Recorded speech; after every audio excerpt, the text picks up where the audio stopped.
আসসালামু আলাইকুম সুপ্রিয় দর্শক। ইরান এবং যুক্তরাষ্ট্রের মধ্যে উত্তেজনাকর কথাবার্তা, হুমকি পাল্টা হুমকি, একটা যুদ্ধ, অনেক কিছুই আমরা দেখেছি। এবারে যেটি শুরু হয়েছে সেটি একটা অর্থনৈতিক যুদ্ধ, সেটি একই সঙ্গে ধৈর্যেরও যুদ্ধ। অর্থাৎ কার বেশি ধৈর্য আছে সেটা পরীক্ষা করা এই যুদ্ধবিরতির সময়টিতে। এবং পুরো ঘটনাটি ঘটছে হরমুজ প্রণালীকে কেন্দ্র করে। হরমুজ প্রণালী পার হয়ে যাওয়া জাহাজগুলোর উপরে টোল আরোপ করছে ইরান। যদি ইরানকে টোল দেয় কোনো জাহাজ, তাহলে যুক্তরাষ্ট্র সেটিকে আটকাবে, এরকম ঘোষণা দিয়েছে। ফলে হরমুজ প্রণালী মোটামুটিভাবে স্তব্ধ হয়ে আছে।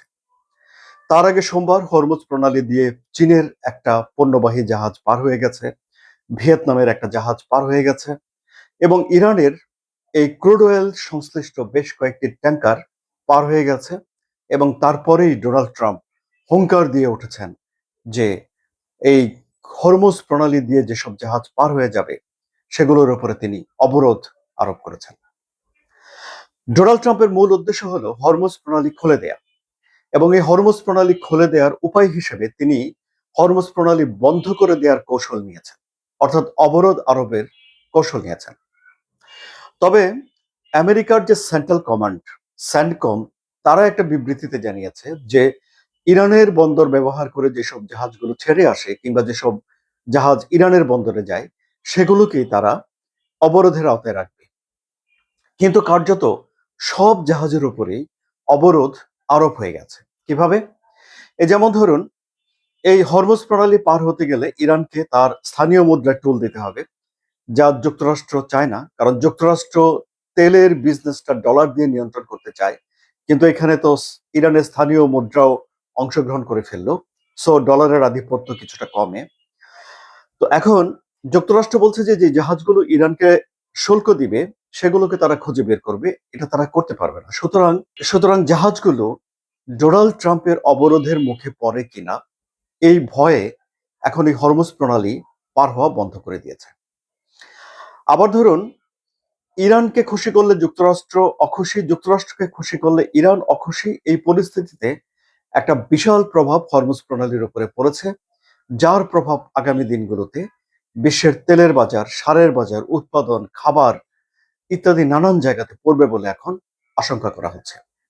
তাহলে এই যখন একটা অচল অবস্থা চলছে হরমুজ প্রণালীকে ঘিরে, একটা ধৈর্যের লড়াই, একটা আধিপত্যের লড়াই, একটা নীরব যুদ্ধ, ঠিক তখন ইউরোপ একটা ভিন্ন উদ্যোগ নিয়েছে, যে উদ্যোগ আবার তারা যুক্তরাষ্ট্রকে বাদ দিয়েই নিয়েছে।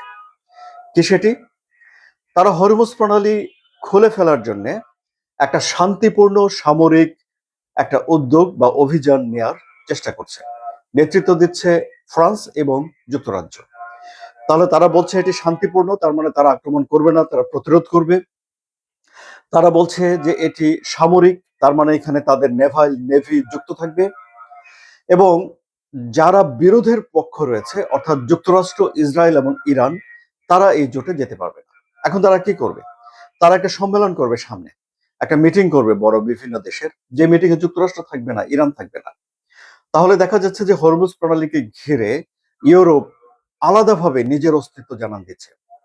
ন্যাটোর আওতায় থেকে যে ইউরোপ যুক্তরাষ্ট্রকে সবসময় মাথায় ছাতা হিসেবে রেখে বিভিন্ন উদ্যোগগুলো নিয়েছে, সেই ইউরোপ এখন যুক্তরাষ্ট্রকে বাইরে রেখে হরমুজ প্রণালী খুলে দেওয়ার জন্য একটা সামরিক জোট করতে যাচ্ছে, যে জোটে যুক্তরাষ্ট্র নেই। আবার শিপিং ইন্ডাস্ট্রি যারা চালায়, তারা ডোনাল্ড ট্রাম্পের এই অবরোধের নিন্দা করছে। তারা বলছে যে ডোনাল্ড ট্রাম্পের এই অবরোধ ঘোষণা করার কোনো বৈধতা নাই। আবার এই যে আন্তর্জাতিক জলসীমায় ইরান যে শুল্ক আরোপ করছে, তারও অধিকার ইরানের নাই। সুতরাং তারাও এখন দুই পক্ষকে সমালোচনা করছে। এখন যখন হামলা পাল্টা হামলা হচ্ছিল, তখন একরকম ক্ষতি হচ্ছিল। আর এখন কোন রকম হামলা পাল্টা হামলা হচ্ছে না, শুধুমাত্র তাত্ত্বিক হুমকি। আর তাতে করেই বিশ্বের বাজার ব্যবস্থা বড় ধরনের হুমকির মুখে পড়ার আশঙ্কা দেখা দিয়েছে। আলোচনা কেমন লাগলো? যদি ভালো লাগে তাহলে সাবস্ক্রাইব করে চ্যানেলের সঙ্গে থাকুন। ধন্যবাদ সবাইকে।